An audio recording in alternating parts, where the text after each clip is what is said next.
कहीं शार्क ने आप पे अटैक कर दिया तो? अरे यही तो पता लगाना है पंकज कि अगर शार्क को छेड़ा ना जाए और उन्हें उकसाया ना जाए तब भी क्या वो इंसानों पे हमला करती हैं। याद है उस मरीन बायोलॉजिस्ट ने क्या कहा था कि शार्क कभी किनारे पे आके हमला नहीं करती।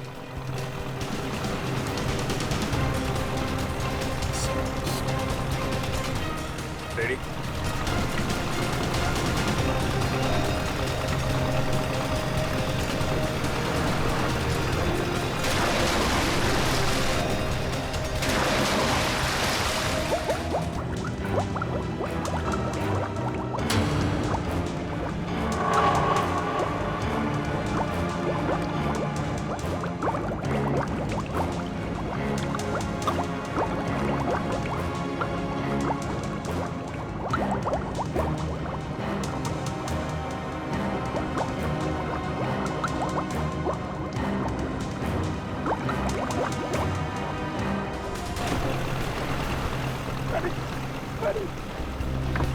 अभिजीत सर!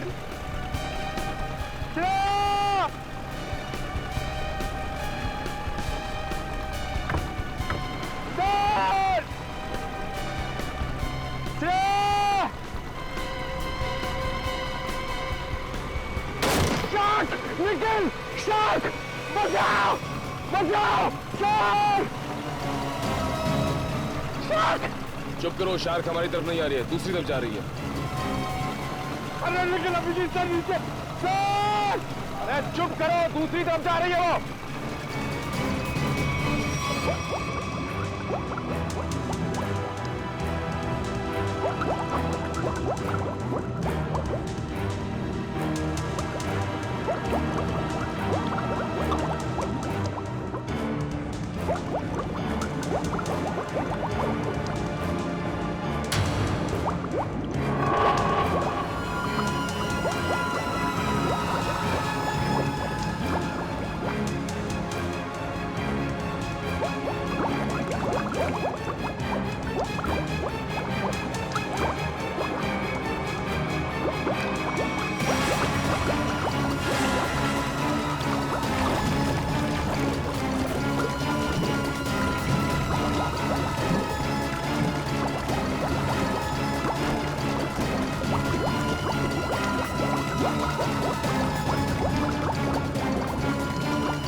ये आदमी तो अभी से नहीं है।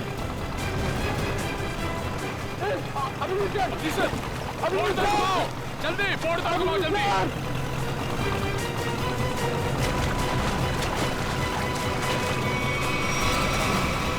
जल्दी जल्दी उस तरफ लो, जल्दी तरफ लो, सर! अमल, कामयाब! Come on, आगे! Come on!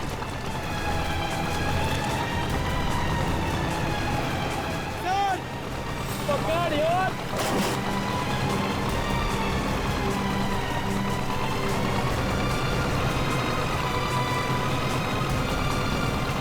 जल्दी करो, जल्दी!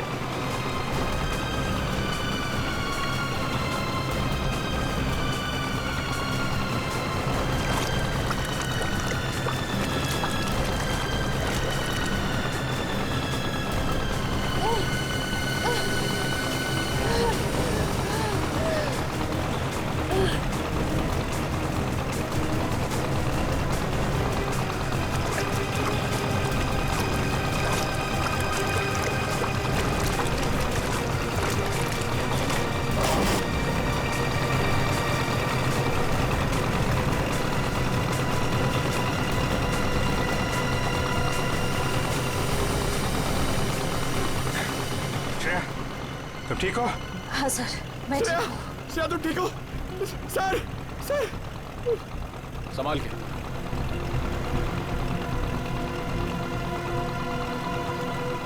सर, मैंने कहा था नहीं एक्सपेरिमेंट मत करिए।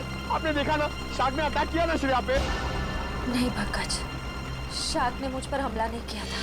सर, मैं शार्क को देखकर बहुत घबरा गई थी। हाँ, शार्क ऐसे तो किसी पर हमला नहीं करती, लेकिन जब भी वो कोई नई चीज देखती है तो वो ये जानना चाहती है कि आखिर में ये चीज है क्या, दोस्त है कि दुश्मन है। फिर भी आपने हमारी मदद की, thank you very much. It's okay. लेकिन अगर आप इनको बचाते नहीं तो क्या शार्क हमला कर सकती थी? नहीं, शार्क इन पर हमला नहीं करती। दरअसल ये शार्क को देख के डर गई, फिर घबराहट में ये तेजी से हाथ पैर हिलाती या फिर तेजी से तैरकर बोट की तरफ आने की कोशिश करती, तो शार्क को ये लगता कि ये उन पर हमला करने वाली है।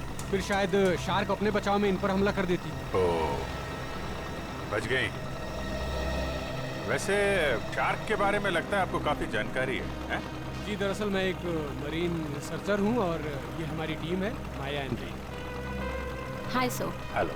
दरअसल हम गहरे पानी के जीवों के बारे में रिसर्च करते हैं, लेकिन आप लोग यहाँ पे क्या कर रहे थे? हम लोग CID से और एक केस के सिलसिले में हम शार्क के बर्ताव के ऊपर रिसर्च कर रहे हैं। CID? शार्क के बर्ताव की जांच?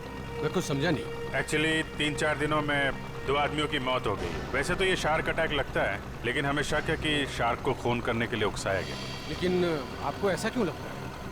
देखिए, मुझे ये सवाल पूछने का कोई हक नहीं है, लेकिन हमेशा से शार्क के बारे में लोगों को गलतफहमी रही है, इसलिए मैंने पूछ लिया। नहीं, कोई बात नहीं। दरअसल 3 दिन पहले हमें एक लाश मिली।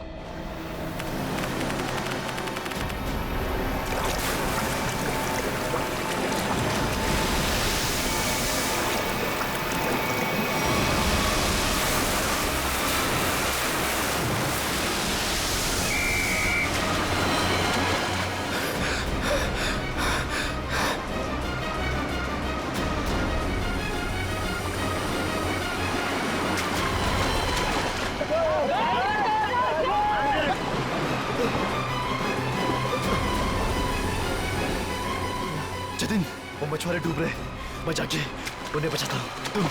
तुम आओ साथ में। नहीं रोहित, तुम्हारे घुटने में चोट लगी, मैं जाता हूँ।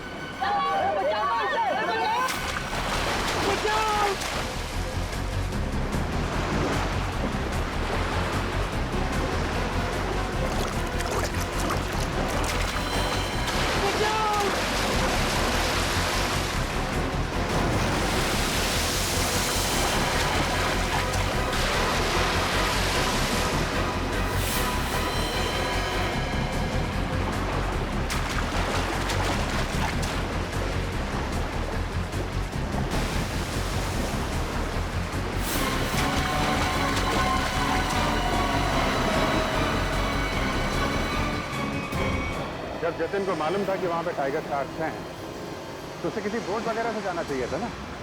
तैर के जाने की क्या जरूरत थी? सर, जतिन पहली बार नहीं गया था उस स्पॉट पे सर। जतिन और मैं पहले भी कई बार जा चुके हैं सर उस स्पॉट पे सर। सर, शार्क हमारे इतने बगल से जाया करते थे सर, लेकिन कभी किसी पे हमला नहीं किया सर। क्या? इतने पास में भी आने के बाद शार्क हमला नहीं करती? ये तो गलतफहमी शार्क को लेकर सर। शार्क को अगर छेड़ा या उकसाया जाए तभी वो किसी पे हमला करेगी ना सर, वरना क्यों करेगी किसी पे हमला? तो हो सकता है कि जतिन ने किसी वजह से शार्क को परेशान किया हो। नहीं सर, ये साजिश है सर। जतिन को समंदर में बुलाने की साजिश। साजिश? जी सर। आपको ऐसा क्यों लगता है कि ये साजिश थी? सर, जतिन एक ट्रेन लाइफगार्ड था, वो शार्क को उकसाएगा ही नहीं। और वो 2 मछुआरे, उनके लिए तो समुद्र उनके घर की तरह है, और वो भी इन शार्क के बारे में जानते होंगे। वो भला इन शार्क को उकसाएंगे ही क्यों? उन दोनों मछुआरों की लाश मिली? जी नहीं सर। और वो बोट जिस पे हमला हुआ था? सर, वो रहा सर।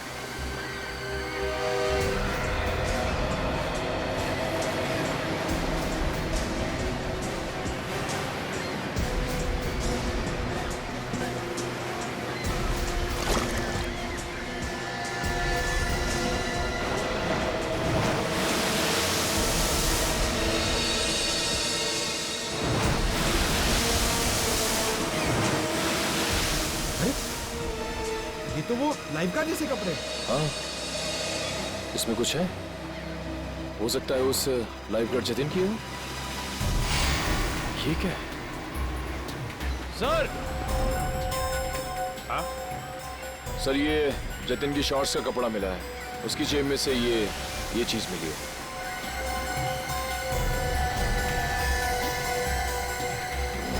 ये है क्या ये चीज? क्या चीज है ये, आप जानते हैं? मालूम नहीं सर। मालूम नहीं? ये तो जतिन की जेब में से मिली है। पता नहीं सर, हम लाइफ गार्ड इसका इस्तेमाल नहीं करते सर। हाँ? लाइफ गार्ड्स का इस्तेमाल नहीं करते तो फिर ये चीज जतिन की जेब में क्या कर रही थी? और दूसरे दिन हमें और एक लाश मिली, उसको भी शार्क ने अटैक किया था। फिर से किसी शार्क मछली का काम लगता है सर। आधा शरीर तो शार्क मछली खा गई। मगर सर, ये क्या चीज है जिसमें ये बॉडी फंसी हुई है? तो ये किसी शार्क केज का हिस्सा है, और जिस तरह से इस केज को काटा गया है लगता है कोई बहुत बड़ी शार्क मछली है। मतलब सर, ये आदमी शार्क पर रिसर्च कर रहा था? हो सकता है, और एक बात समझ में नहीं आई। कौन सी सर? ये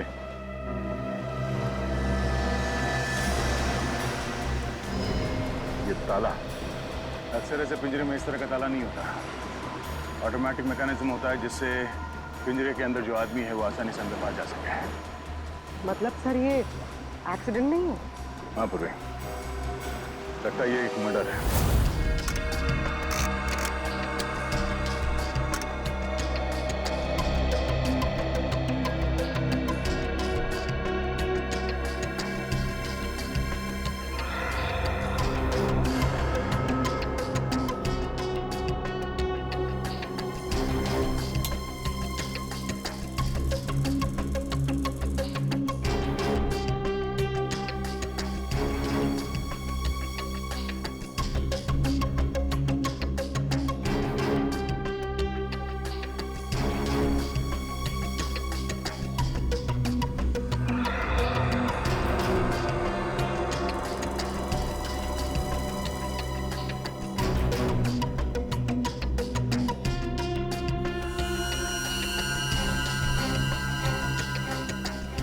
ये कैसे हो सकता है? अरे क्या नहीं हो सकता साळुंखे, हैं?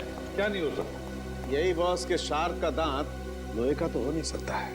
क्या मतलब? मतलब ये, इस आदमी के घाव में मुझे ये मिला है। यार साळुंखे, ये तो किसी चाकू का टुकड़ा लगता है। हाँ बॉस, ये चाकू का नुकीला टुकड़ा ही है। किसी ने इस पर चाकू से जब वार किया होगा, ये टुकड़ा पसलियों में जाकर के टूट गया। मतलब सब पहले इस पे चाकू से वार किया गया, उसके बाद इसे पानी में डाला गया। वही तो, क्यों? इस बेचारे को मारना ही था तो पहले जमीन पर मारता और फिर समुद्र में डाल देता। लेकिन पहले इस पर वार किया, फिर पिंजरे में डाला और फिर इसे छोड़ दिया शार्क के लिए। सर, हाँ जरा आएंगे प्लीज। सर, डिवाइस जो आप लोगों को उस लाइफ गार्ड के कपड़ों पे से मिला था, ये एक किस्म का वाइब्रेटिंग डिवाइस है। Vibrating device? हाँ सर, और ये डिवाइस सिर्फ रिमोट से ही चलता है। रिमोट से? हाँ सर। समझ में नहीं आ रहा। एक जख्मी आदमी जिसे पिंजरे में बंद करके पानी में डाला जाता है, और एक दूसरा आदमी, एक लाइफ गार्ड, एक एक्सपर्ट स्विमर, अपने साथ ये रिमोट वाला वाइब्रेटर लेकर पानी में उतरता है। क्यों? और तो और, इन दोनों पर ही एक शार्क हमला करता है, इन दोनों पर ही। क्यों? क्योंकि शार्क को उन दोनों आदमी को पास आने के लिए उकसाया गया था। वो कैसे? ये जरूर कोई टाइगर शार्क ही होगा जो गहरे समुद्र में रहती है। यानी कि पॉइंट ए, और जिस जगह पर हमला हुआ वो किनारे से बहुत करीब है, यानी कि पॉइंट बी। पॉइंट ए से पॉइंट बी की दूरी करीबन 1.5 किलोमीटर की है। तो क्या इतनी दूरी से उस शार्क ने इन दोनों को देख लिया होगा? फॉरेंसिक रिपोर्ट के मुताबिक जिस आदमी पर शार्क ने हमला किया, उसके शरीर में से चाकू की नोक का टुकड़ा पाया गया था। सालुंखे साहब का भी यही मानना था कि जब वो आदमी पिंजरे के साथ पानी में गया तो शायद वो पहले से ही जख्मी था। जख्मी था तो उसके शरीर से खून भी निकला होगा, और वो खून पानी में मिल गया होगा, जिसकी महक से शार्क उस तक तेजी से पहुंच गई। मगर आपने अभी अभी कहा कि विक्टिम और शार्क के बीच 1.5 किलोमीटर की दूरी थी, तो शार्क इतनी दूरी से खून सूंघ सकती है? शार्क के सूंघने की शक्ति बहुत ही तेज होती है। वो अपने शिकार और खून की महक को 2 से 2.5 किलोमीटर की दूरी से सूंघ लेती है और वो तेजी से उस तक पहुंच जाती है। फिर भी एक बात हजम नहीं हो रही है। जतिन एक अच्छा स्विमर था, एक लाइफ गार्ड था। वो समुद्र में उतरा था मछुआरों को बचाने के लिए। वो बिल्कुल ठीक ठाक था, कोई जख्म नहीं थी उसके शरीर पर। फिर भी शार्क ने उस पर हमला कैसे किया और क्यों? उसकी वजह है ये वाइब्रेटर डिवाइस जो आपको जतिन के कपड़ों से मिला है। ये डिवाइस वाइब्रेशंस की वजह से। मगर मैंने तो सुना है कि शार्क के कान नहीं होते, तो फिर शार्क ने इस वाइब्रेटर डिवाइस की आवाज सुनी कैसे? इस डिवाइस से आवाज नहीं बल्कि एक कंपन पैदा होती है पानी में, जिसकी वजह से शार्क को ऐसा लगता है कि उसका कोई शिकार है और वो तेजी से उस तक पहुंच जाती है। मतलब इस डिवाइस से जो वाइब्रेशंस निकली, जो कंपन निकले, उससे शार्क को लगा कि कोई शिकार आया है। सचिन, इसका मतलब है शार्क ने इन दोनों पर हमला नहीं किया, बल्कि शार्क को मजबूर किया गया हमला करने के लिए। और ये तो वही कर सकता है जो शार्क्स के बारे में पूरी जानकारी रखता है। डॉक्टर धनराज का कहना सही है, शार्क को किनारे तक लाने के लिए लुभाया गया। अच्छा ये बताइए कि समंदर के इस स्पॉट में ज्यादातर कौन से किस्म की शार्क्स पाई जाती है? ज्यादातर तो टाइगर शार्क पाई जाती है। Thank you sir, tiger sharks ने ही जतिन और उस आदमी पर हमला किया था। सर, ये आदमी चाहता क्या है? क्यों इतने अजीब तरीके से मर्डर कर रहा है? शार्क को बदनाम कर रहा है। शार्क की आड़ में मर्डर किया जा रहा है।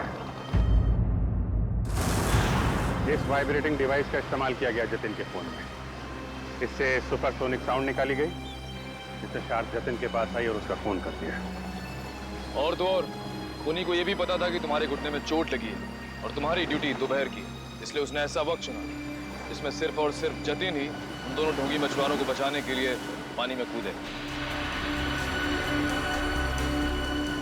जतिन के खूनी तक पहुंचने के लिए हमें आप लोगों की मदद चाहिए।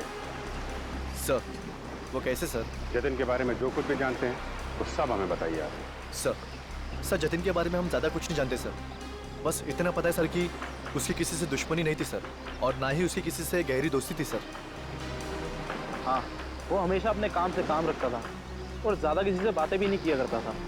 ये लाइफ गार्ड बनने से पहले जतिन क्या करता था, कुछ मालूम है आपको? लाइफ गार्ड बनने से पहले? हाँ सर, वो किसी एनिमल एडवेंचर चैनल में काम करता था सर। क्या काम करता था? सर वो समुद्री जीवों पर फिल्म बनाया करता था। इससे ज़्यादा कुछ बताया नहीं सर वो, और उसने बात को काट दिया सर। सर, एनिमल एडवेंचर तो काफी बड़ा चैनल है। इतने बड़े चैनल में काम करने वाला एक आदमी लाइफ गार्ड कैसे बन गया? इसका जवाब तो एनिमल एडवेंचर चैनल में जाके ही पता चलेगा। तब तक वो ढोंगी मछुआरों ने जब बोट किराए पे ली थी ना, उसके मालिक से मिलते। ये सारे बोट मेरे हैं सर। और ये भी बोट मेरा है। भाड़े पे गई पर अभी तक वापस नहीं आई। और अब वापस आएगी भी नहीं। क्या मतलब सर? जिन 2 मछुआरों को तुमने बोट भाड़े पे दी थी वो दोनों लापता है। मछुआरे? वो मछुआरे नहीं थे सर, वो तो आम आदमी थे। आम आदमी? लेकिन आम आदमी को तुम्हारी बोट से क्या मतलब? उन्होंने कहा समंदर की सैर करनी है और मैंने उनको बोट भाड़े पे दे दी। 6,500 रुपए दिए और बस हो गया। अच्छा, फिर तुमने नाम भी नहीं पूछा होगा उनका? हाँ पूछा ना सर उनसे, वो बोले नाम से क्या लेना है, ये तुम पैसे लो और अपना काम करो। तुम्हारी बेवकूफी की वजह से एक आदमी की जान चली गई, समझे तुम? मैं कुछ समझा नहीं सर। क्या समझाने का टाइम नहीं है। तुम ये बताओ वो दोनों आए कैसे थे? पैदल आए थे, कोई गाड़ी वाड़ी से आए थे? हाँ सर, वो लोग ट्रक से आए थे। ट्रक? अच्छा, और कोई खास बात याद है? हाँ सर, ट्रक के पीछे एक अजीब सी शायरी लिखी थी सर। अजीब सी शायरी? क्या थी? जैसे मैं हूं प्यासा, तू है कुआं, लेकिन हॉर्न जरा धीरे धीरे बजा, ये लिखा था सर। सर, ये हॉर्न और कुएं में कोई कनेक्शन हो सकता है? इसका कनेक्शन का तो पता नहीं, लेकिन उन दोनों ढोंगी मछुआरों का और ट्रांसपोर्ट कंपनी का कनेक्शन जरूर है। दो अनजान आदमी तुमसे बोट किराए पे मांगते हैं तो बिना नाम पता लिए बोट किराए पे नहीं देनी चाहिए थी तुम्हें। सॉरी सर, गलती हो गई। ठीक है, उन दोनों आदमियों का स्केच बनवाओ। ठीक है? ठीक है। मुंबई औरंगाबाद नासिक रूट पे चलने वाली लॉरी, सफेद रंग की लॉरी, ये दो लोग चलाते। देखा इन्हें? नहीं साहब, हमारे यहाँ तो सफेद रंग की लॉरी है ही नहीं। सफेद रंग की लॉरी और उसके पीछे कुछ लिखा हुआ है। बता क्या लिखा हुआ है? मैं हूँ प्यासा, तू है कुआं। हॉर्न लेकिन थोड़ा धीरे धीरे बजा। मैं नहीं बता सकता साहब, मैं तो अनपढ़ हूँ। अनपढ़ है? अरे पढ़ लिख लिया होता तो सीआईडी के कुछ काम आ जाता था। क्या पढ़ो लिखो। सर, यहाँ पे जितनी भी व्हाइट लॉरी है सब देख ली, किसी के पीछे कुछ नहीं लिखा है। तुमने ट्रक के बारे में झूठ तो नहीं कहा हमसे? नहीं सर, मैंने बिल्कुल सही बताया आपको। अच्छा पूर्वी, तुम्हारी लिस्ट में ट्रांसपोर्ट कंपनी के और कितने नाम है? और 3 नाम है सर। 19 फरवरी से BBG 765 का कोई रिकॉर्ड नहीं है। क्यों नहीं है? जवाब दो। सर, सफेद लॉरी। तो ये लॉरी लग तो यही रही है सर। पीछे देखते हैं कुछ लिखा है कि नहीं।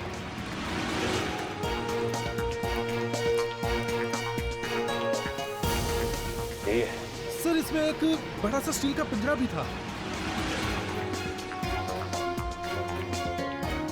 ये लॉरी किसकी है? क्यों? मेरी है। अगर तुम्हारी है तो फिर तुम मुसीबत में हो। सीआईडी? सर मैंने कोई गलती नहीं की सर। इस लॉरी में एक पिंजरा था और उसमें एक आदमी को कैद करके रखा गया था और फिर उस पिंजरे को समंदर में फेंक दिया गया। क्या? और उस लॉरी में ये दो लोग थे।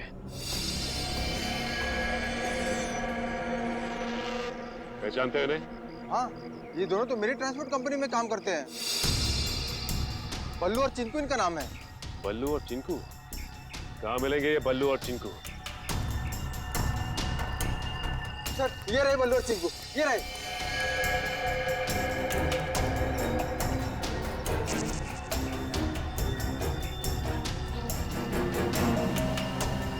चिंकू भाग!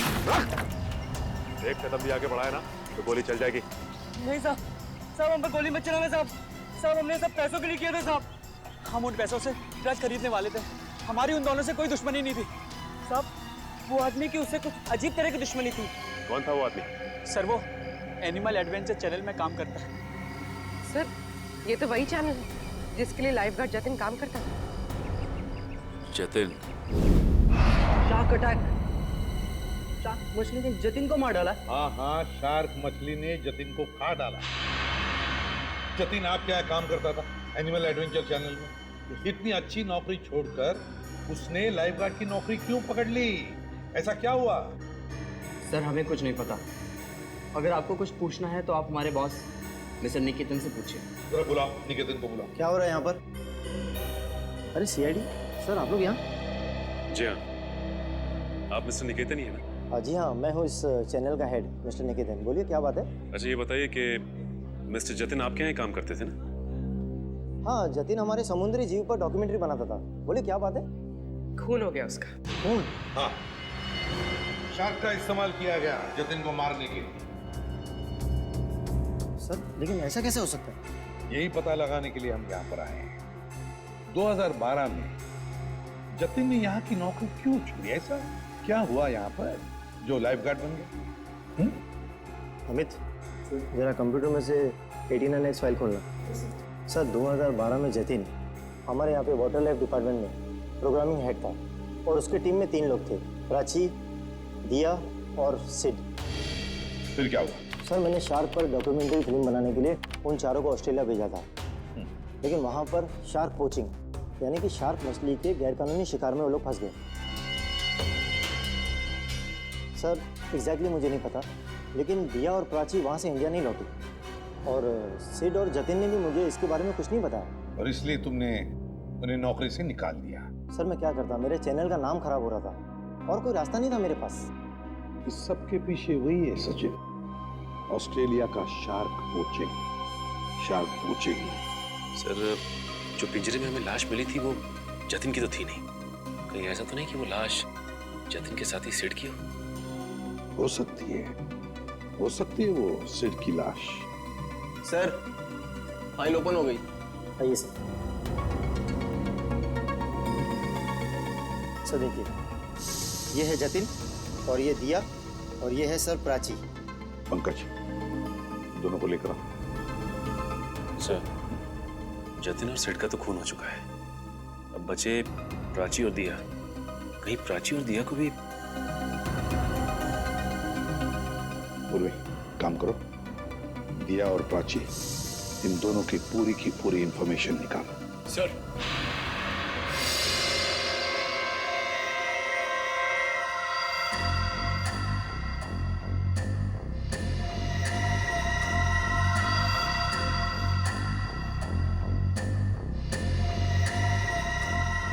इधर आओ। देखो इस फोटो को, तो ये दो लोग हैं। क्या इनमें से इसे तुम्हें पानी में डालने के लिए कहा गया था? हाँ साहब, यही है वो आदमी। यही है ना वो?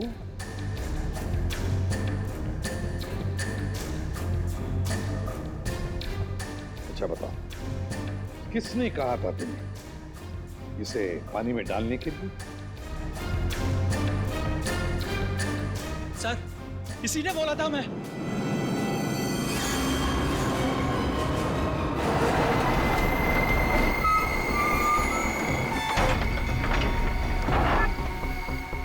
धीरे से लाओ।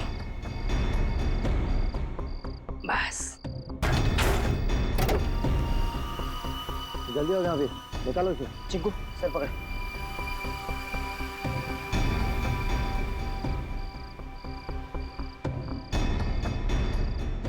ले अंदर।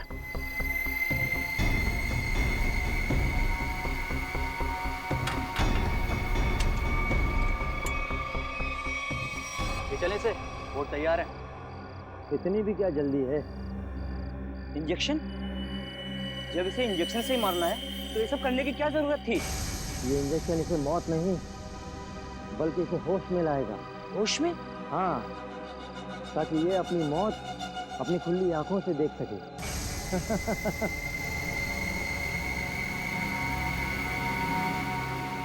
अब देखो।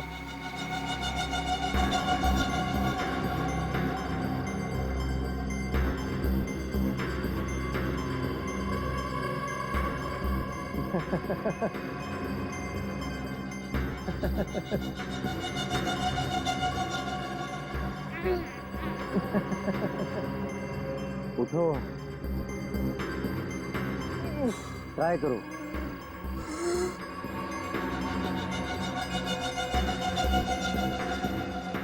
कौन हो तुम लोग? ये पिंजरे में क्यों बंद किया मुझे?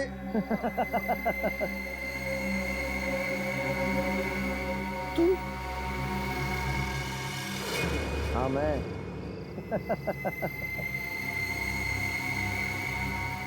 ये क्यों मारा मुझे? क्यों मारा?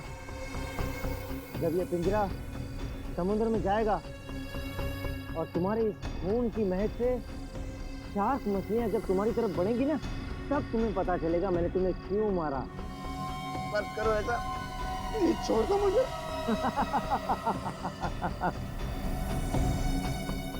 ऐसा मत करो, ऐसा मत करो, मत करो। नहीं, नहीं छोड़ दो, नहीं।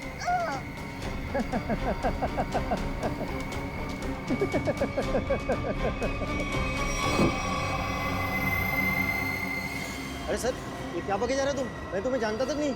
मैं क्यों मरवाऊंगा इन लोगों को? अगर तुमने कुछ नहीं किया तो ये लोग क्या झूठ बोल रहे हैं? सर झूठ बोल रहे हैं, बिल्कुल सरासर झूठ बोल रहे हैं लोग। कौन झूठ बोल रहा है और कौन सच, ये तो हम पता लगा ही लेंगे।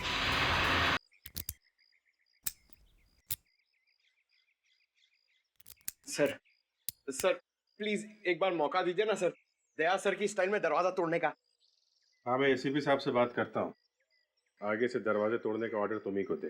नहीं नहीं नहीं सर, मैं तो ऐसे ही मजाक कर रहा था। मैं भी मजाक कर रहा था। क्या काम करे सर?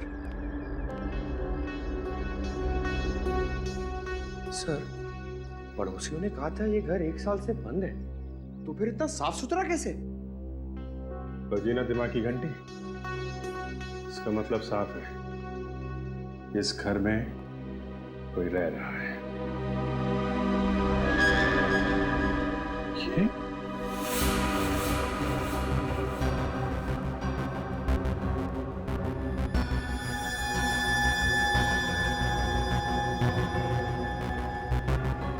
ये प्राची का पति है। और भी बहुत कुछ छुपा होगा इस घर में। साहब, दिया जी को मरे हुए तो 1 साल हो गया है। क्या? दिया की मौत 1 साल पहले हुई है? जी साहब। कैसे? कैसे मौत हुई दिया की? साहब, वो विदेश किसी काम के लिए गई थी और वहीं पर उनकी मौत हो गई। इससे ज्यादा मुझे कुछ नहीं पता सर। अच्छा, क्या दिया यहाँ पर अकेली ही रहती थी या कोई और भी था उसके साथ? साहब, उनकी बहन रहती है यहाँ। अभी कुछ महीने पहले ही यहाँ रहने को आई है। उससे पहले वो कहाँ रहती थी? विदेश में रहती थी। उन्होंने ही मुझे दिया जी की मौत के बारे में बताया था। क्या नाम क्या है दिया की बहन का? जी माया जी। माया नाम है? ये हमारी टीम है, माया एंड रे। पता नहीं क्यों ये माया नाम सुना हुआ लगता है। क्या कोई तस्वीर वगैरह है माया की आपके पास? जी साहब, 1 मिनट लेकर आती हूँ।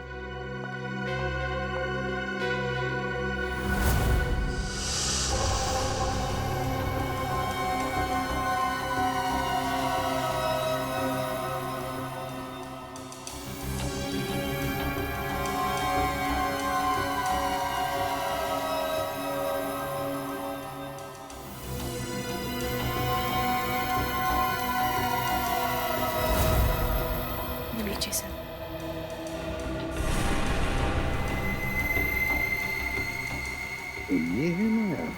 ये हमारी टीम है, माया एंड रे। जी साहब, दिया जी की छोटी बहन।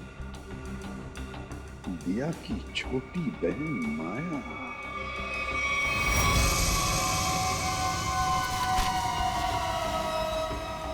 जिस सुराग का इंतजार था वो आखिर मिल ही गया।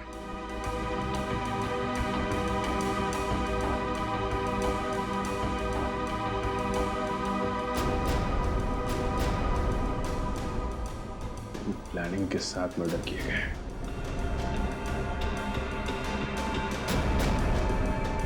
खूनी इरादे इसके थे सर, और बदनाम बेचारी शार्क मछली को कर दिया। ये कौन है? ये? सर, क्या अगला खून इसका होने वाला है? हो सकता है। सर, मैं अभी आपको ही फोन करने वाला था। ये शार्क मछली का खेल कौन खेलता है उसका पता।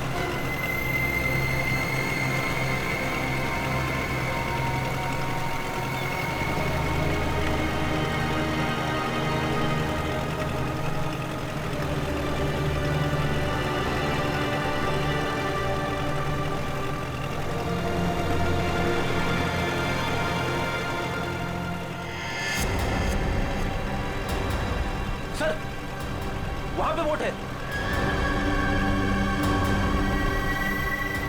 चलो बोट के पास ले लो, जल्दी चलो।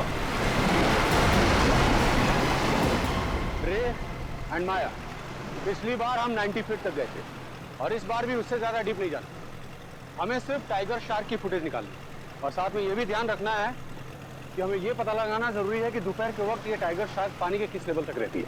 ओके? माया, माया, तुम्हारा ध्यान किधर है?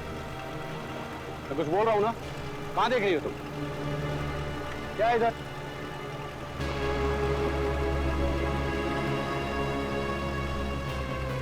बोट तो हमारी तरफ आ रही है। अरे ये लोग तो हाथ भी दिखा रहे हैं। अरे ये तो सीआईडी के लोग हैं।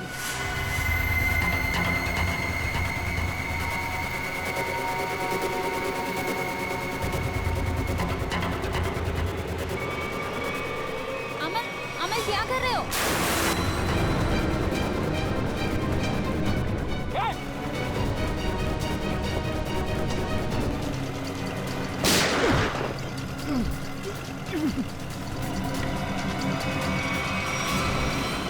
संभाल के बोली, जल्दी।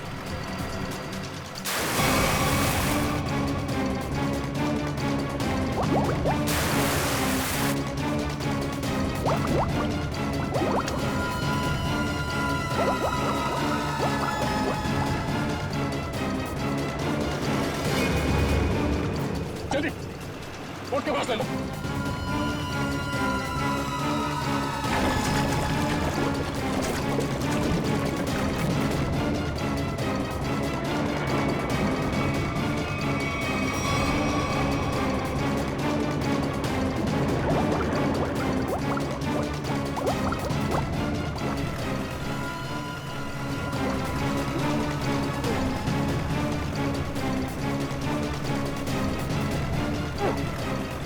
मुझे क्या लगा तो अपने मकसद में कामयाब हो जाएगा?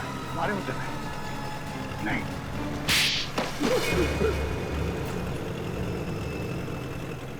क्यों किया तुमने सब? हाँ? हाँ किया सर, लेकिन मैंने नहीं, उन तीनों ने किया सर। वो सीट, जतिन और दिया को तो शार्क के जबड़े में ही मरना था, क्योंकि उन लोगों ने मेरी पत्नी प्राची को शार्क के पास मरने के लिए छोड़ दिया था सर। इन सबको शार्क अटैक से तुम मारना चाहते हो? तुम्हारे इस प्लान के बारे में हमें पता चल चुका था, और प्राची के घर से हमें यह भी पता चल गया कि तुम प्राची के पति हो। अपने ज्ञान का इस्तेमाल तुमने बेकसूर लोगों का खून करने में किया है। नहीं सर, उनमें से कोई बेकसूर नहीं था सर। वो सीट, जतिन और दिया ने ऑस्ट्रेलिया में मेरी पत्नी प्राची को शार्क के पास मरने के लिए छोड़ दिया था सर। खुद तो शार्क से और उधर से अपनी जान बचा के भाग निकले, और मेरी पत्नी को मौत के मुंह में छोड़ दिया सर। और मेरी पत्नी के मरने की खबर इन लोगों ने इंडिया में रिपोर्ट तक नहीं की। और सच बात तो ये है सर कि उस दिया की जान बचाने के लिए मेरी पत्नी ने अपना बलिदान दिया था सर, लेकिन बाद में दिया को भी मेलबोर्न में अपनी जान गंवानी पड़ी। लेकिन फिर भी मेरे दिल को सुकून नहीं था सर, क्योंकि वो सिड और जतिन अभी जिंदा बचे थे। माया ने तुम्हारा क्या बिगाड़ा? इसे क्यों मारना चाहते थे? क्योंकि माया उस दिया की बहन है, और मैं उस दिया को अपने हाथों से मार नहीं पाया था। इस बात का मेरे दिल में मलाल था, और जब इस माया ने मेरी टीम को ज्वाइन किया, तब मैंने सोचा कि इसको मार के मेरे कलेजे को ठंडक मिलेगी। अमल ने मुझे धोखे में रखा। उसने मुझसे कहा कि मेरी बहन की जान सिड और जतिन की वजह से गई है, और इसीलिए उनसे जब सीआईडी तहकीकात करने आई तो मैंने उनसे भी कुछ नहीं कहा सिड और जतिन के बारे में। इसका मतलब है तुम्हें मालूम था कि अमल ने सिड और जतिन को शार्क अटैक से मारा है? हाँ, मुझे मालूम था, और इस काम के लिए चिंकू और बल्लू को मैं ही ढूंढ कर लाई थी। इस सब में तुमने अमल का साथ दिया, इसकी सजा तुम्हें जरूर मिलेगी। लेकिन वो एनिमल एडवेंचर चैनल का हेड निकेतन, उसे क्यों फंसाया तुमने? क्योंकि बलि का बकरा किसी को तो बनना ही था सर। दूसरा, चिंकू और बल्लू से निकेतन का मुखौटा पहन के मैं मिला था सर।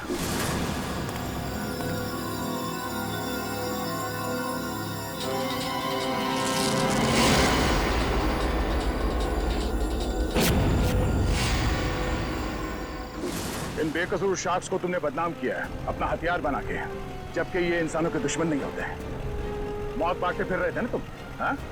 अब तुम तैयार हो जाओ फांसी पर लटकने के लिए।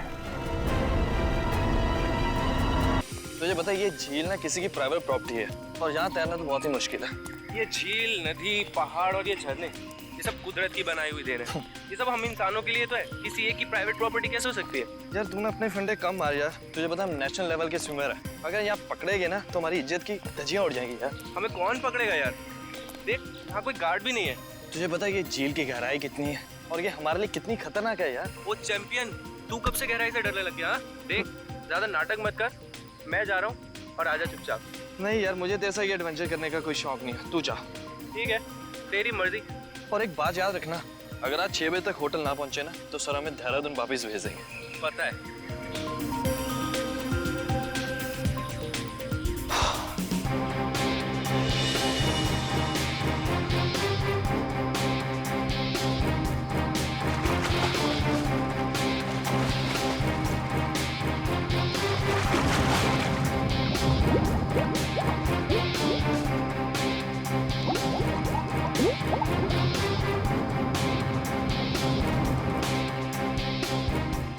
ये कहाँ चले गया है? अभी तक आया नहीं है। सर ने पहले ही बोला था कि पानी में सांस मत रोका कर, और ये सुनता ही नहीं है।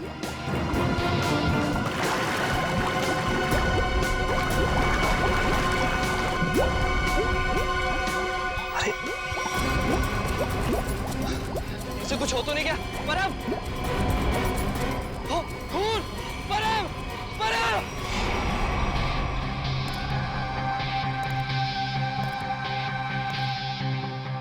तो आप है झील के मालिक? हाँ सर, मेरा नाम जैन थे। ये दोनों लड़के मेरी अनुमति के बगैर मेरी प्रॉपर्टी में घुस आए और झील में तैरने लगे। बिना अनुमति आए इसका मतलब ये नहीं तैरने वाले लोगों की जान ले लो तुम। सर मैंने किसी की जान नहीं ली है। तुमने नहीं, तुम्हारी झील में रहने वाले उन मगरमच्छों ने जान ली है। और तुम्हें यहाँ पे बोर्ड लगा के रखना चाहिए कि यहाँ पे तैरना खतरनाक हो सकता है। सर सबसे पहले बात तो ये कि मेरी झील में मगरमच्छ तो क्या मछलियाँ भी नहीं है। और रही बोर्ड लगाने की बात, तुम दोनों ने इस बोर्ड की इज्जत नहीं की तो दूसरा बोर्ड लगाने का क्या फायदा?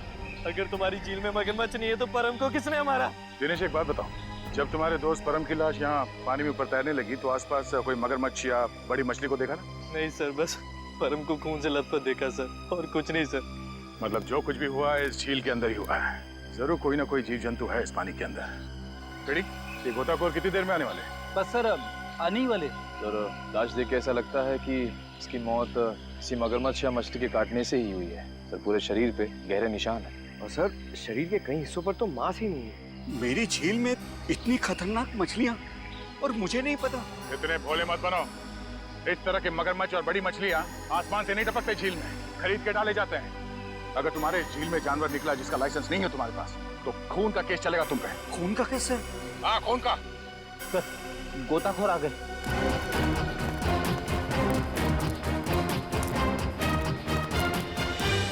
सर ये है विद्युत और ये है टीना। सर नेशनल लेवल का स्विमर था ये, पर इस झील में अपनी रक्षा नहीं कर सका, इसलिए फिलहाल आप लोग इस झील में ना ही जाए तो अच्छा है। सबसे पहले हमें ये देखना होगा कि कोई और जान न जाए। सर हम लोग सुरक्षा के कुछ इक्विपमेंट्स लेकर आते हैं, शायद इससे ये खतरा थोड़ा कम हो जाए। ठीक है। सर क्या हम एक बार लाश को देख सकते हैं?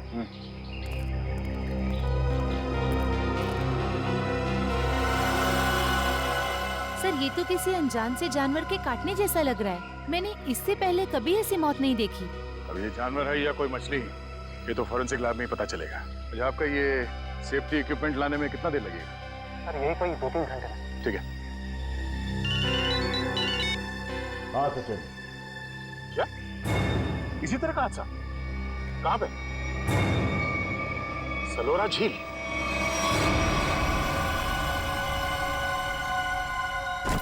बिल्कुल वैसे ही हत्या हुई है, वैसे ही जैसे परम की हुई थी।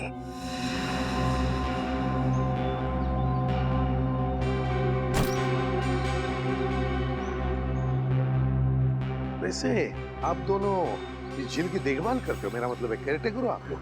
जी सर, ये जमीन प्राइड कॉर्पोरेशन की है। ये झील, ये सारी प्रॉपर्टी प्राइड कॉर्पोरेशन की है, मतलब प्राइवेट प्रॉपर्टी है। जी। तो फिर इस आदमी को परमिशन किसने दी, इजाजत किसने दी बोटिंग की? सर ये झील आम जनता के लिए खुली हुई है बोटिंग करने के लिए। एक बात बताओ, जब तुम दोनों ने इस आदमी की चीख सुनी तब तुम तुरंत यहाँ पहुंच गए? हाँ सर, लेकिन रास्ता थोड़ा उबड़ खाबड़ है, इसलिए यहाँ तक पहुँचने में 3-4 मिनट लग गए। और जब तक हम यहाँ पर आए ये आदमी दम तोड़ चुका था। फिर बड़ी अजीब बात है, 2 मौतें हुई और दोनों कुछ ही घंटे के अंदर, और दोनों के मरने की वजह एक अनजान रहस्यमयी पानी का जानवर। हाँ सर कहीं इन दोनों मौतों में कोई संबंध तो नहीं? कुछ न कुछ तो गड़बड़ जरूर है इस परम की और इस आदमी की। इन दोनों की कुंडली निकालनी पड़ेगी, पता चल जाएगा क्या संबंध है। पंकज सर कुछ मिला कैमरा में? हाँ सर, कुछ फोटोज हैं और ये बैग में से विजिटिंग कार्ड मिला है। सुमेर, इस बेचारे का नाम सुमेर है, फ्रीलांस फोटोग्राफर। पंकज जरा कैमरा दिखा।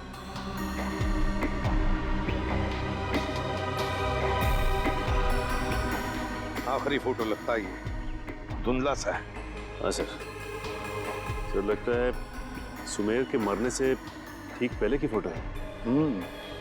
काम करते हैं, मरीन एक्सपर्ट को बुलाते हैं और उससे कहते हैं कि दोनों झीलों का मुआयना करो, अच्छी तरह से चेक करो, पता तो चले है क्या इस झील के पानी के अंदर, है क्या वो जो ये हत्याएं कर रहा है।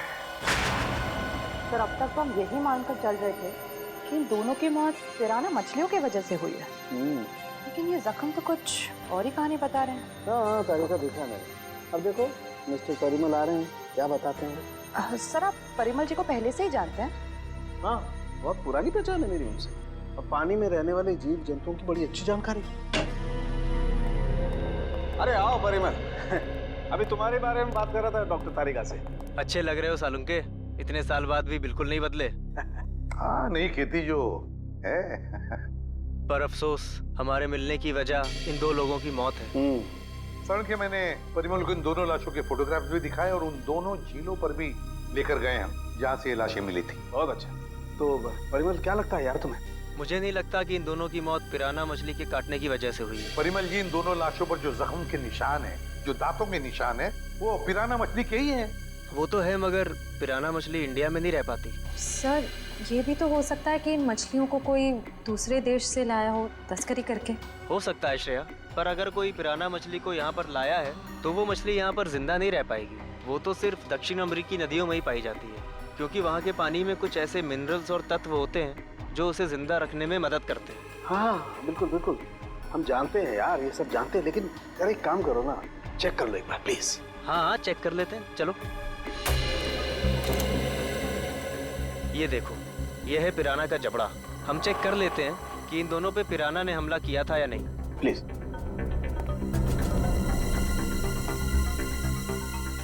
ये देखो, ये दांत कितने नुकीले हैं और ये जख्म, ये कैसे हो सकता है? क्या हुआ? ये जख्म तो हेनिक्स नाम के पिराना ने किया है। मगर ये हेनिक्स नाम का पिराना इंडिया में नहीं रह सकता। Oh yes. यार परिमल जी सिर्फ इतना बताओ कि इन दोनों की मौत पिराना मछली की वजह से हुई है या नहीं? हुई भी है और नहीं भी। अरे ये कैसा जवाब? हुई भी है या नहीं? पिराना मछलियाँ हमेशा झुंड में हमला करती हैं और मिनटों में शिकार का पूरा मांस खा जाती हैं। अगर इन दोनों पे पिराना मछलियों ने हमला किया है तो यहाँ पर तो सिर्फ उनके कंकाल ही होने चाहिए। सर यानी हम ये मान के चलें कि इन दोनों पे पिराना मछलियों ने हमला नहीं किया है?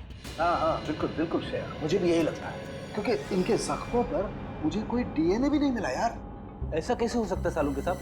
अगर पिराना मछलियों ने इन्हें काटा है तो उनका डीएनए इनके जख्मों पे कैसे नहीं है? वही तो। काटने के निशान पिराना मछली के, मगर बाकी सारी बातें बिल्कुल पिराना मछली की नहीं। सर कहीं ऐसा तो नहीं कि उन दोनों झीलों में कोई ऐसी मछलियां हो जो पिराना की तरह हमला करती हो? अगर पिराना मछली नहीं तो फिर है क्या उस झील के अंदर? झील के अंदर घुस के देखना पड़ेगा।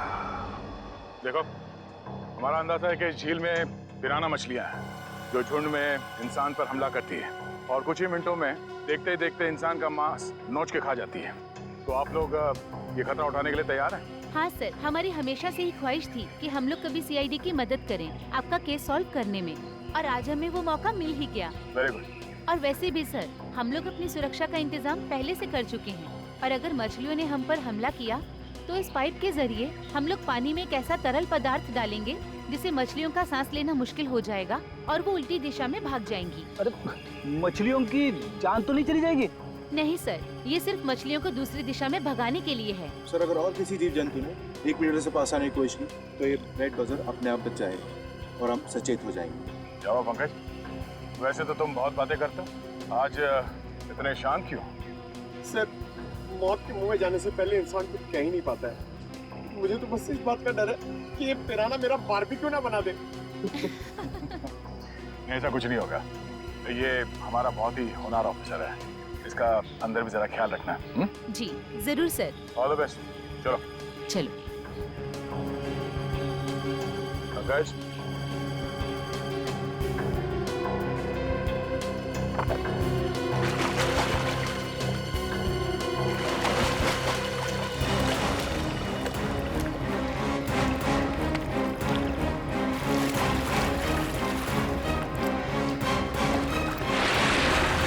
संभल के जाना, लगता है वो खूनी मछलियां इसी पानी में हैं।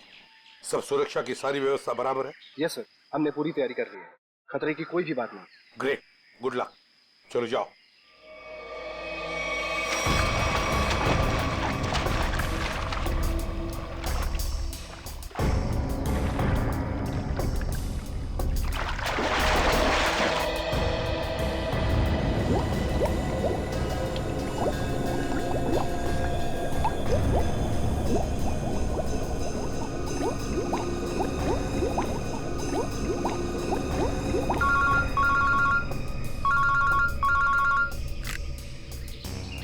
फातिया। हाँ अभी अभी विद्युत और निखिल दोनों पानी में गए हैं। हाँ 10 मिनट हो चुके हैं। हाँ देखते हैं।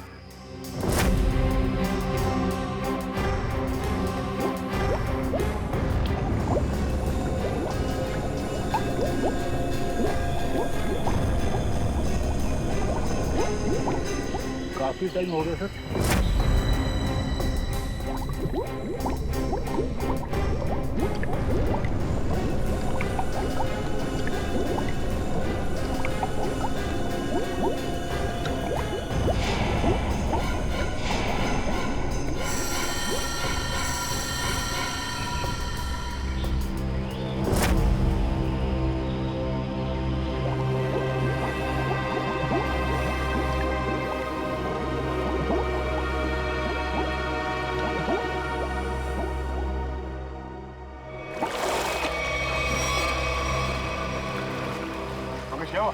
सर मुझे कुछ नहीं मिला, ये लोग और अंदर गए। अरे बाहर आ जाओ।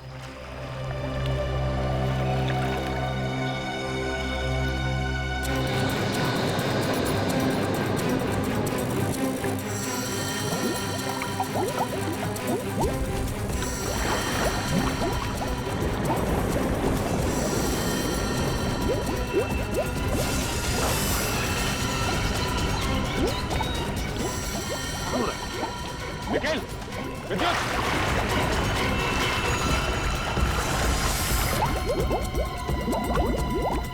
My God! जाओ जल्दी, एम्बुलेंस को फोन करो। निखिल!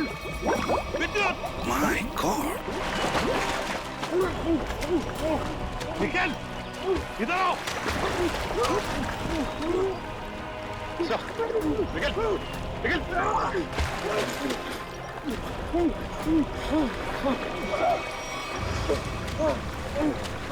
निखिल!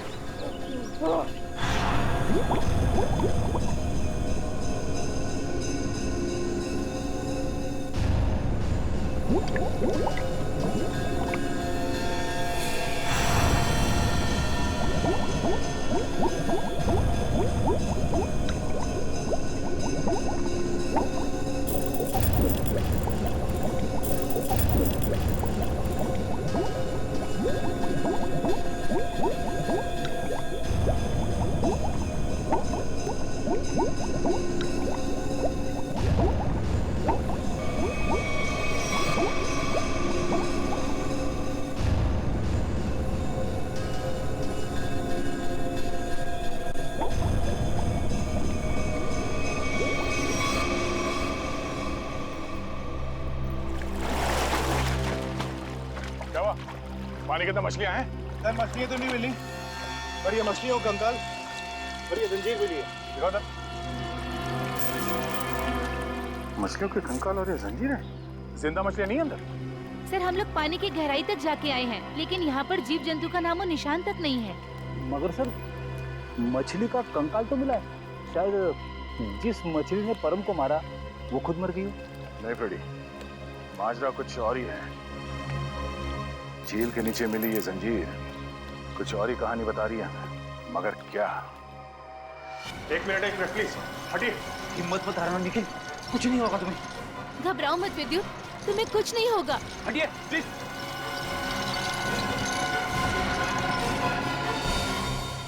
अगर मुझे पहले पता होता कि वहाँ पर ये सब होगा तो मैं विद्युत को कभी पानी में जाने नहीं देती। हमें भी अंदाजा नहीं था कि अंदर ऐसा हादसा हो जाएगा। सर पानी में तो अनगिनत जीव जंतु होते हैं ना, कौन कब किस पे हमला कर दे कैसे पता चलेगा? एक बार ये ऑपरेशन ठीक ठाक हो जाए फिर इनसे बात करते हैं कि क्या हुआ था।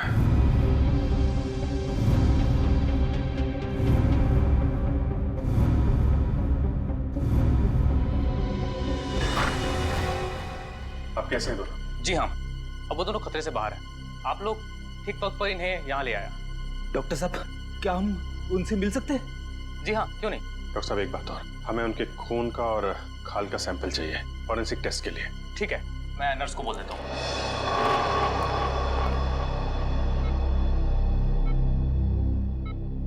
निखिल। विद्युत तुम ठीक हो? कैसे हो? मैं ठीक हूँ सर, आप मेरी फिक्र मत करिए। हाँ टीना, मगर पता नहीं अब मैं दोबारा पानी में कब उतर पाऊंगा। ऐसी बातें मत करो, सब ठीक हो जाएगा। वो सब ऑर्डर के लिए सर। लेटो आराम से। ऑर्डर ये है कि चुपचाप आराम करो, समझे? आराम कैसे कर सकता हूँ सर, मुझे काम पे आना है सर। तो फिर जल्दी ठीक हो जाओ। अरे फ्रेडी यार, इसको कुछ खिलाओ पिलाओ हैं? हाँ हाँ सर, मैं अभी वाइफ को फोन करके बताता हूँ, वो निखिल के लिए असली घी का हलवा बनाए स्पेशल। एक बात बता यार, क्या वाकई झील में पिराना मछलियाँ थी? पता नहीं सर, उस झील में किसने हम पे हमला किया हम देख नहीं पाए सर। झील का पानी तो बिल्कुल साफ था ना? हाँ सर, झील का पानी तो एकदम साफ था, लेकिन वो बॉक्स की टूटी हुई सील मिली। उसके बाद झील में एक अचानक धूल भरा तूफान आया सर। क्या? धूल का तूफान? हाँ सर, वो तूफान इतना भयानक था सर कि मैं और विद्युत एक दूसरे को देख भी नहीं पा रहे थे। और सर, इससे पहले कि हम लोग कुछ समझ पाते, शायद उस पिराना ने हम पे हमला कर दिया। अगर वहां पे पिराना मछलियां थी तो इतनी जल्दी गायब कैसे हो गई? तो वहां कुछ और ही चक्कर है। थैंक यू वेरी मच विद्युत, आपने हमारी बहुत मदद की है। प्लीज सर, शर्मिंदा मत कीजिए। सीआईडी की मदद करना तो मेरे लिए गर्व की बात है। सर, ये केस तो दलदल में फंसता ही जा रहा है। अब तक तो हमें यही समझ में नहीं आ रहा था कि ये जो दो मौतें हुई हैं वो पिराना मछलियों की वजह से हुई है या नहीं, क्योंकि एक झील में हमें पिराना मछलियां मिली थी और एक झील में नहीं मिली थी। वही तो फ्रेडी, पिराना मछलियों की झील में जो ये धूल का तूफान आया था, इस तरह का तूफान पानी में कभी नहीं आता। कोई ना कोई चक्कर तो जरूर है फ्रेडी। लेकिन सर, उस झील में हमें पिराना मछलियों की हड्डियां मिली थी, इसका साफ साफ मतलब है वहां पे पिराना मछलियां थी। नहीं फ्रेडी, इस बात में भी कुछ ना कुछ गड़बड़ जरूर है, क्योंकि पिराना मछलियां इंडिया में रह नहीं सकती, तो फिर उनकी हड्डियां आई कहाँ से? और इसी बात का पता सालों के साथ लगा रहे हैं कि हड्डियां कितनी पुरानी है। देखो, हड्डियां कितनी पुरानी है ये पता लगाने में तो थोड़ा वक्त लगेगा, लेकिन फिलहाल मैं तुम्हें एक और कमाल की चीज दिखाता हूँ। ये देखो, ये दोनों जख्म उन जख्मों के माइक्रोस्कोपिक वर्जन। ये वाला जख्म है विद्युत का और ये जख्म है निखिल का। जरा गौर से देखो। सर, ये जख्म तो बिल्कुल वैसे ही हैं जैसे उन दो लाशों पर थे। बिल्कुल ठीक कहा श्रेया, ये जख्मों के निशान ठीक इस पिराना मछली के जैसे ही। ये जख्मों के निशान तो पिराना मछली के हैं और ये निशान हमें कुछ बता रहे हैं। गौर से देखो। सर, इनमें तो जख्मों के अलावा कुछ भी नहीं है, इन दोनों के रेड ब्लड सेल्स हैं बस। एग्जैक्टली, यही कमाल की चीज। ये जख्म अगर पिराना मछली के काटने से बने तो यहाँ पर रेड ब्लड सेल्स के साथ साथ पिराना मछली का सलाइवा भी होना चाहिए था, लेकिन यहाँ पर उसके कोई ट्रेसेस नहीं है। यही कमाल की चीज है। हाँ सर, ये तो वाकई कमाल की बात है। फिर ये है कौन सी मछलियाँ? काटती तो है लेकिन अपना डीएनए नहीं छोड़ती। दुनिया में ऐसी कोई मछली नहीं जो किसी को काटे और अपना डीएनए ना छोड़े। ऐसी मछली हो ही नहीं सकती। इस जंजीर को और इस कार्गो के सील को देखकर लगता है कि ये सारा काम किसी मछली का नहीं, किसी इंसान का काम है। ये सर, इंसान पिराना मछलियों की तरह झुंड में आ रहे हैं और वो भी पानी के अंदर। ये सारा सामान पानी के अंदर कौन ले जा सकता है इंसानों के अलावा? मछलियां तो ये ले नहीं जा सकती। हाँ सर, और वो धूल वाला तूफान, वो भी किसी इंसान की ही करतूत है। सर, शायद वो धूल वाला तूफान इसलिए आता हो ताकि उस झील के अंदर जो भी हो उसे ये जंजीर और वो बॉक्स दिखाई ना देता हो। सर, हाँ, कुछ ना कुछ तो चल रहा है इन दोनों झीलों की गहराइयों में। कुछ ना कुछ तो चल रहा है हमारी आंखों से दूर, और इस सब पर पर्दा डालने के लिए रचा जा रहा है पिराना मछलियों का खेल। पिराना मछलियों का खेल। CKJ890 और KATH62 पता लगाना पड़ेगा किस कुरियर कंपनी से, किस कार्गो कंपनी से ये पार्सल आए हैं और किसके लिए आए हैं ये पार्सल। मेरा नाम अनिकेत है और मैं यहाँ का चीफ ऑफिसर हूँ। अनिकेत जी, जरा प्लीज हमारी मदद कीजिए। ये जो रिसीट है, इस पर जो शिपिंग कोड्स हैं, क्या आप इसे बता सकते हैं कि ये पार्सल किसने भेजे थे और कहाँ भेजे थे? जरूर सर। CKJ890 देश के दक्षिणी पश्चिमी भाग का कोड है सर। वरुण, जरा हमारे रिकॉर्ड में देखो। जी सर।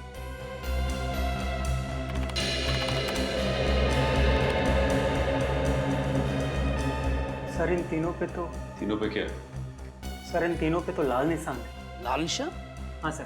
लाल निशान तो हम सिर्फ उस पार्सल पर लगाते हैं जो शिप से गायब या चोरी हो जाए। जो शिप में से गायब या चोरी हो जाते, तो आपके कहने का मतलब है कि ये तीनों पार्सल्स उस जहाज में से गायब हो गए? CKJ 890, CKJ 891, CKJ 892 ये तीनों पार्सल मुंबई पहुंचने से पहले शिप से गायब हो। और ये तीनों पार्सल कहाँ से भेजे गए थे? सर किसी महारा द्वीप से। महारा द्वीप? जी सर। किसे भिजवाए थे ये पार्सल? सर किसी रुसाली को, जो राजपूत नगर के बीच हाउस में रहती है। रुशाली, राजपूत नगर। जी कहिए। हम लोग CID से। CID? जी हाँ, CID। हम रुशाली से मिलने आए हैं। कौन है हरिया? मेम साहब, ये लोग CID से आए हैं और रुशाली मेम साहब से मिलना चाहते हैं। CID से? नमस्ते सर, मैं नताशा, रुशाली की बहन। क्या काम था? हम लोग रुशाली से मिलने आए। मम्मी, कौन आया है?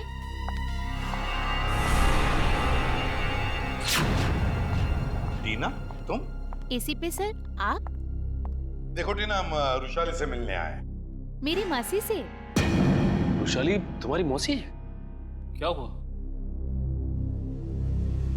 आप लोग कौन हैं? सर ये मेरे पापा हैं और पापा ये लोग CID ऑफिसर्स हैं। CID? और मेरे घर में? सर मुझे डाइविंग क्लासेस के लिए देरी हो रही है, क्या मैं जा सकती हूँ? ठीक है, जाओ। Thank you sir. बाय मम्मा, बाय पापा। बाय बेटा, बाय। देखिए, हम रुशाली से मिलने आए हैं। तो मुझसे कुछ पूछना चाहते हैं। क्या आप रुशाली को बुला सकते हैं? रुशाली से? आप लोग आइए मेरे साथ। आइए। आइए सर।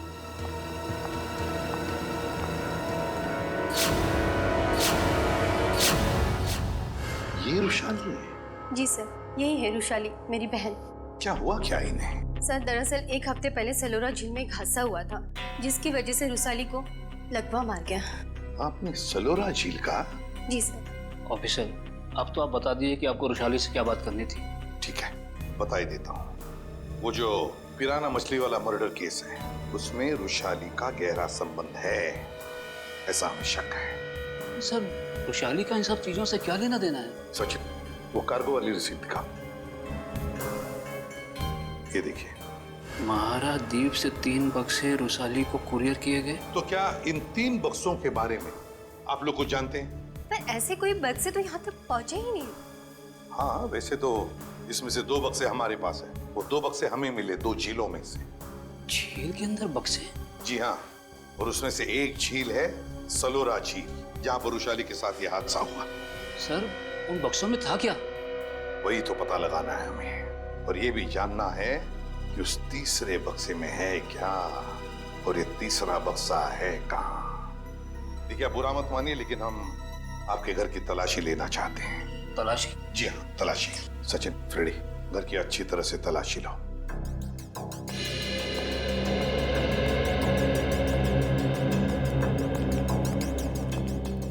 आप लोग रुशाली पे शक कर भी कैसे सकते हैं? वो तो चल भी नहीं सकती। देखिए मैम, रुशाली की हालत तो अब 1 हफ्ते पहले की है, मगर ये जो सारा चक्कर है ना इन बक्सों का, वो बहुत दिन पहले से है।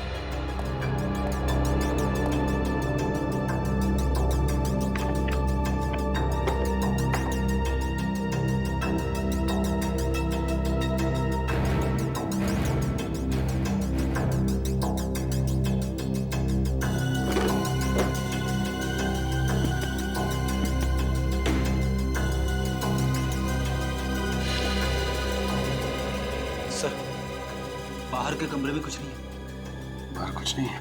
ये देखो, यहाँ पे ये किताब मिली है, जिसमें मुंबई की लेक्स, नदियों के बारे में, यहाँ तक कि समुद्र के बारे में लिखा हुआ है। ये किताब शायद अपने काम की हो, इसे रख लेते हैं।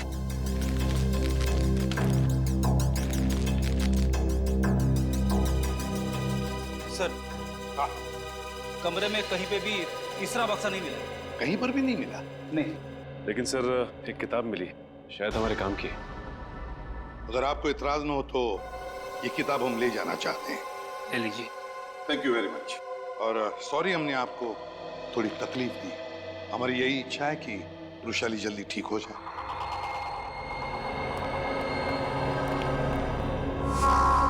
क्या हमारे द्वारा भेजे हुए पार्सल अभी तक मुंबई पहुंचे ही नहीं? ये कैसे हो सकता है? ऐसा हुआ है, जिस रुशाली के लिए ये पार्सल भेजे गए थे वो उस तक पहुंचे नहीं। आप जरा अपना रिकॉर्ड चेक कीजिए और बताइए वो तीनों पार्सल किसने भेजे थे। 1 मिनट सर। हेमंत, जरा चेक करके बताओ ये तीनों पार्सल किसने भेजे थे। Order number CKJ 890, 891, 892। Sir 9 Feb 2014 को ये पार्सल भेजे गए थे। मार्को नाम के किसी आदमी ने भेजे थे। मार्को? सर ये मार्को तो अक्सर हमारी कंपनी से पार्सल भेजता ही रहता है। क्या भेजा था इस मार्को ने? जरा रिकॉर्ड चेक कीजिए। सर रिकॉर्ड में कुछ नहीं लिखा क्या भेजा था। क्या आप लोग चेक नहीं करते कौन क्या भेज रहा है? बिना बक्से चेक किए आपने मुंबई भेज दिए? एक्चुअली सर बक्से में क्या सामान है इसकी जांच तो सिक्योरिटी ऑफिसर राजेंद्र ही करते हैं। हाँ सर, राजेंद्र मार्को को अच्छी तरह से जानता था, इसलिए शायद उसने जांच नहीं की होगी। बुलाइए जरा इस राजेंद्र को। सर वो 1 हफ्ते की छुट्टी पे है। छुट्टी पे? हाँ सर, वो फोन भी नहीं उठा रहा है। सर जरूर ये राजेंद्र को जुर्म करके भागा है। हो सकता है। उसके घर जाके देखा आपने? जी सर, घर में ताला बंद है, शायद वो कहीं बाहर गया होगा। इस मार्को का एड्रेस दीजिए जरा। सॉरी सर, हमारे रिकॉर्ड में उसका कोई एड्रेस नहीं। ये कैसा रिकॉर्ड रखते हैं आप लोग? कुछ भी नहीं है आपके पास। ये CCTV कैमरा जो लगा हुआ है ये तो चल रहा है ना? जी सर। इसकी फुटेज देखनी है हमें।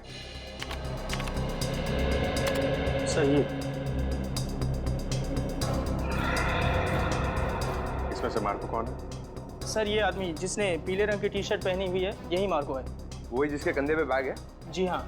पॉज करो जी और जूम करो इसके बैग। क्या रखा है इसमें? सर ये एक टॉर्च है।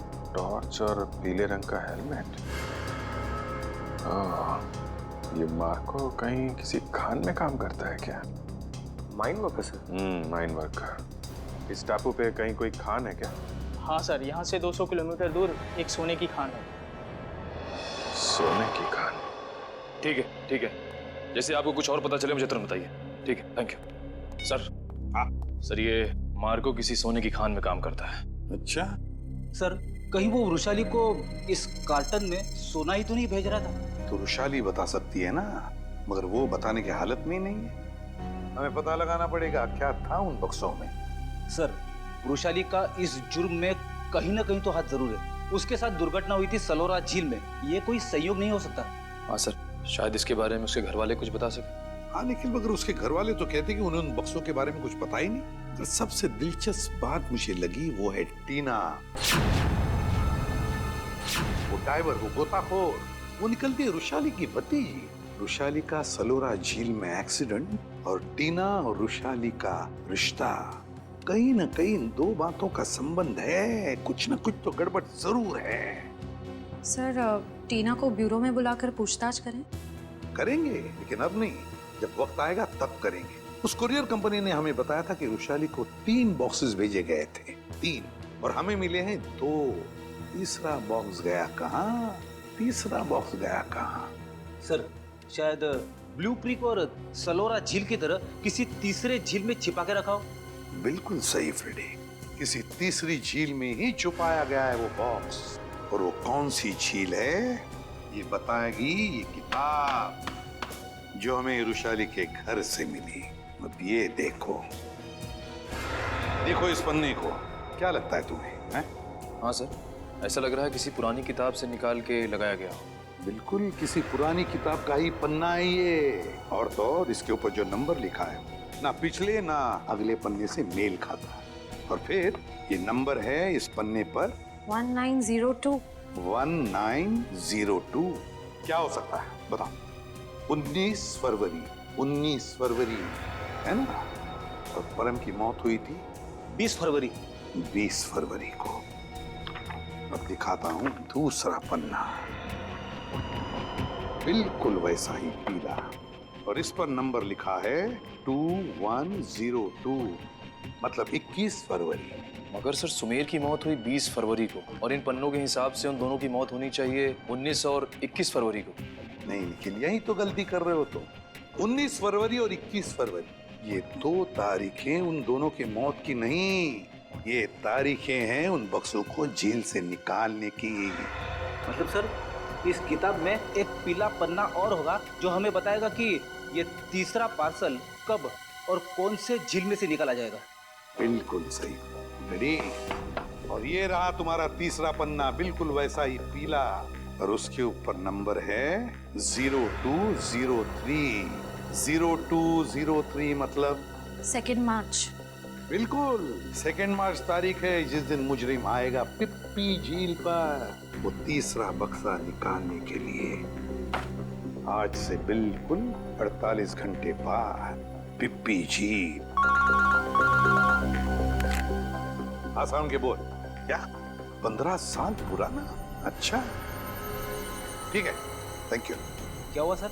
सारण के बता रहा था कि उस झील में जो पिराना मछली के कांटे हैं ना, वो 15 साल पुराने हैं, और किसी ने वो 15 साल पुराने कांटे उस झील में लाकर डाले ताकि हम गुमराह हो जाए। पता लगाना पड़ेगा है कौन इस शहर में जो पिराना मछली की तस्करी करता है। साहब मच्छी के भाव का कुछ कीजिए साहब, आपका भाव सबसे ज्यादा है, इसीलिए कोई ग्राहक मछली खरीदने नहीं आता। अरे मंगू, सबसे उम्दा किस्म की मच्छी बेचता हूँ मैं, भाव तो ज़्यादा होगा ही, और ये तो तू भी जानता है, आज नहीं तो कल ग्राहक तो वापस आएगा ही, बस तू मन लगा के काम कर। ये भी कोई बोलने की बात है साहब, आप बस मेरा ध्यान रखिए।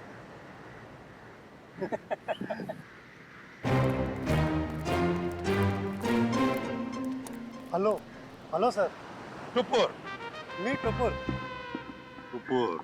All this my fish sir, tell me what you wanting. ये सब मेरा मच्छी सर। Very good, excellent. We want piranha. Piranha मच्छी मांगता है। वाह साहब, आप तो टकाटक हिंदी बोलते हैं। हमको पिराना मछली मांगता जिंदा, और उसका पुराना हड्डियां भी मांगता है। मिलेगा ना सर, क्यों नहीं मिलेगा। अभी कुछ दिन पहले मैंने किसी को पिराना मछली का 1000 कंकाल बिका था। 1000? यस। किसको दिया था? Who is that man? आप आम खाइए ना सर, गुठलियां क्यों गिनते हैं? दिखाओ, where is the पिराना मच्छी? ये देखिए सर, इधर आइए। ये देखिए सर, उसने मेरे को इनके जबड़े में छेद भी करवाया था सर। जबड़ा। सचिन। अब अगर तू अपनी सलामती चाहता है तो जिसने भी ये खरीदा है बुला से। आप तो एकदम अच्छी हिंदी बोलने लगे सर। सिर्फ हिंदी अच्छी नहीं बोलते हम, तुम जैसे लोगों तक पहुंचने का सीआईडी का तरीका भी अच्छा है, समझे? सीआईडी? हाँ सीआईडी। तो बताओ कौन है ये खरीदार जिसने 1000 पिराना मच्छी के कंकाल खरीदे थे? बताओ जल्दी, बताओ। सर वो एक वैज्ञानिक है और वो समुद्र के जीव जंतुओं के बारे में बहुत कुछ जानता है। वैज्ञानिक है? जी। दिखता कैसा था वो? बस ऐसे मामूली सा दिखता है। मैं उसके हुलिये के बारे में बात कर रहा हूँ। बोल। सर वो करीब 5 फुट 9 इंच कद है, गोरा सा है, भारी शरीर और बड़ी बड़ी मूछें हैं सर। गोरा सा, भारी बदन, लंबी मूछें। रेडी, फोटो दिखाओ इसे। ध्यान से देखो, यही है वो? हाँ यही है सर, यही है। मार्को। लेकिन अगर मार्को को जीव विज्ञान के बारे में इतनी समझ है तो फिर वो सोने की खान में क्या कर रहा है? सोने की खान में मार्को। चलिए जल्दी से पेटी अंदर लेके जाइए, जल्दी लेके जाइए। मिस्टर संपत आप ही है ना? जी कहिए। हम लोग सीआईडी से हैं, आपसे कुछ बात करनी है। सीआईडी को मुझसे बात करनी है? जी हाँ, आपके दोस्त मार्को के बारे में कुछ जानना था। कौन मार्को? क्या बात है, अपने दोस्त मार्को को भूल गए? पिछले हफ्ते मिलने आया था ना आपसे। मुझे कुछ याद नहीं आ रहा। कोई बात नहीं, सीआईडी ब्यूरो में अच्छों की याददाश्त वापस आ जाती है। पंकज ले चलो इसे। नहीं मैं बताता हूँ, वो मार्को ने मुझे 10 लाख रुपए दिए थे उसे वो सोना देने के लिए। मार्को सोना लेके कहाँ गया? पता नहीं सर। पता नहीं? बोल कहाँ गया? मैं वाकई नहीं जानता। मार्को का नंबर और एड्रेस तो होगा ना तेरे पास? नहीं सर, बस इतना मालूम है कि वो स्टेट मैरिनर सेंटर में काम करता है, मुंबई में। State mariner centre, Mumbai. ठीक है। मुझे तो यकीन नहीं हो रहा कि मार्को जैसा प्रतिभाशाली जीव वैज्ञानिक ऐसा जुर्म करेगा, ये सुन के मुझे बड़ा धक्का लगा है। जुर्म तो किया है उसने, सोने की तस्करी में बहुत बड़ा हाथ है उसका। उसके बारे में कोई खबर? जी नहीं, क्योंकि जब से वो महाराद्वीप से वापस आया है वो एक बार भी यहाँ नहीं आया, फोन भी नहीं उठा रहा और घर पे भी नहीं है। सर, इस मार्को को ढूंढेंगे कहाँ? सर, मेरे ख्याल से इस मामले में मार्को की असिस्टेंट आपकी कुछ मदद कर सकती है। बुलाइए जरा उसे। ठीक है सर। अरे वो रही टीना, जरा यहाँ आना। सीआईडी? टीना जी, आप यहाँ भी मौजूद हैं? लगता है आपकी और सीआईडी की किस्मत की राहें आपस में जुड़ गई हैं, तभी तो हर जगह आपके दर्शन हो रहे हैं। कमाल है सर, टीना जी गोताखोर भी है, पुरुषाली की भतीजी भी है और मार्को की असिस्टेंट भी है। इन सब कामों के लिए इन्हें तो मेडल मिलना चाहिए। सोने का मेडल दो इनको। आखिर ये और मार्को दोनों सोने की ही तस्करी तो कर रहे हैं। सोने की तस्करी? रुकिए, यहाँ भागिए मत। तुम्हारा सारा खेल खत्म हो चुका है, समझे? मार्को कहाँ है? सर, मैं सच कह रही हूँ, मुझे नहीं पता। कब से कर रहे हो तुम लोग ये सब? सर, मैं तो अपनी डिग्री के लिए उनको असिस्ट कर रही थी। वो जैसा जैसा बोलते गए मैं वैसा करती गई। किसी भी जुर्म के बारे में मुझे कुछ नहीं पता। अच्छा, और क्या कहते थे वो तुम्हें करने के लिए? सर, मेरा काम है उस झील से निकले हुए बक्सों को अपने असली खरीदारों तक पहुंचाना, और कुछ नहीं। और ये नकली पिराना का क्या चक्कर है? सर, नकली पिराना के हमले का इस्तेमाल हम लोग सोने की सुरक्षा के लिए करते हैं, ताकि कोई उसे लेकर न चला जाए। और तुम्हें पता चल चुका था कि सीआईडी सलोरा झील आने वाली है, इसलिए तुमने गुंडों से कह के नकली पिराना का हमला करवाया। अब बताओ, अगला पार्सल कब उठाना है? कौन सा अगला पार्सल सर? पिप्पी झील का पार्सल। पिप्पी झील का पार्सल? मतलब सर, आप लोगों को सब कुछ पता चल चुका है? कब आने वाला है वो पार्सल? सर, वो आज शाम 5 बजे।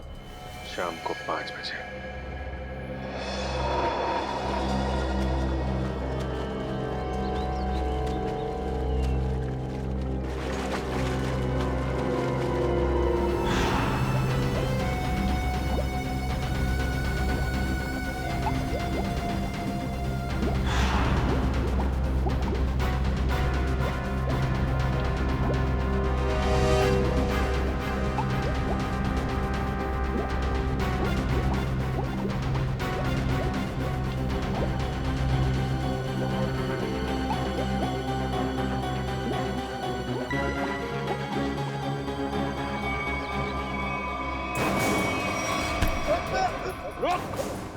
सचिन, पंकज, जल्दी जल्दी जाओ पानी में। मार्को पानी के अंदर।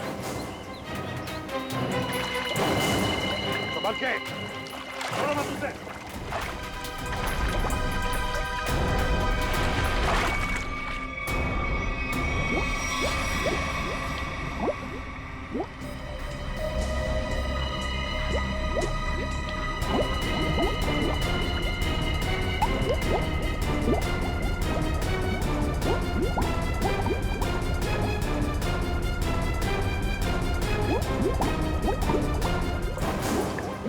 तुम दोनों ले जाओ इधर, मुंह नीचे। अगर हिलने की कोशिश की ना तो गोली मार दूंगा। चल चल।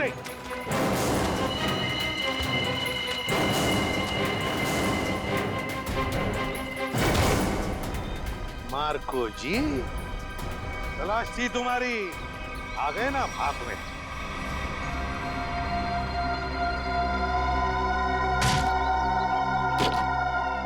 इसमें तो सोना है सर।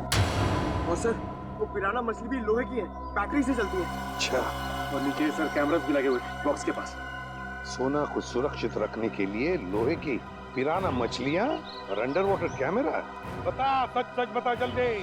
हाँ, सोने को कोई और न चुरा ले, इसलिए पिराना मछलियों का खेल खेला और कैमरास भी लगवाए, ताकि अगर सोने तक कोई पहुंचे तो तुम पिराना मछलियों से उस पर हमला करवा।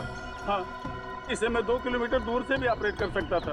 वाह रे वाह, तुम्हारे इस कमीनेपन की वजह से 2 लोगों की मौत हुई और मेरे 2 ऑफिसर्स निखिल और विद्युत घायल हो गए। तुमने सोने की खान के प्रोजेक्ट हेड को अपने प्लान में शामिल कर दिया और शिपिंग कंपनी के सिक्योरिटी ऑफिसर को घूस खिला दी, ताकि तुम ये अपना सोने का बक्सा पानी में छुपा सको। अबे लंगूर की दुम, पता इस पूरे प्लान के पीछे लंगूर कौन है? असली लंगूर, क्योंकि ये काम तुझसे अकेले से कभी नहीं हो सकता। कौन तो जल्दी करो, मेरे पास वक्त बहुत कम है। मार्को, ये बक्से यहाँ क्यों ले आए? रखो। ये सब क्या खिचड़ी पक रही है? ये बक्से अभी तक खरीदारों के पास होने चाहिए थे। यहाँ क्या कर रहे हैं बक्से? सोना खरीदारों के पास पहुंच गया था बॉस, मगर वापस आ गया। वापस आ गए मतलब? ये क्या उड़ के आ गए? उड़ के नहीं, तैर के, झील में तैर के। सीआईडी, टीना तुम? मार्को, तुमने इतना बड़ा धोखा किया मेरे साथ? धोखा इन्होंने नहीं, आपने मेरे साथ किया है पापा। सोने की तस्करी में अपनी बेटी को ही फंसा दिया। टीना तुम? मुझे कुछ नहीं सुनना है। और रुशाली मासी, उनकी इस हालत के जिम्मेदार भी आप ही हैं। हाँ, मैं हूँ जिम्मेदार। रुशाली की इस हालत का जिम्मेदार भी मैं हूँ, क्योंकि मैं बड़ा आदमी बनना चाहता था, पैसा कमाना चाहता था, और मुझे ये रास्ता ठीक लगा, इसलिए मैंने इसे चुन लिया। क्या बात, पैसों के लालच में खून के रिश्तों को भूल गए? रिश्ता? कैसा रिश्ता? टीना मेरी सगी बेटी नहीं है। अरे ये तो सौतेली बेटी है, सौतेली। सौतेली? तो क्या हुआ, है तो बेटी ना। तुम सीआईडी वालों ने मेरे निजी मामलों में दखल देकर अच्छा नहीं किया है। मेरा सारा बना बनाया खेल बिगाड़ दिया तुम लोगों ने। अरे देख क्या रहे हो, इसकी सजा दो ना, मारो।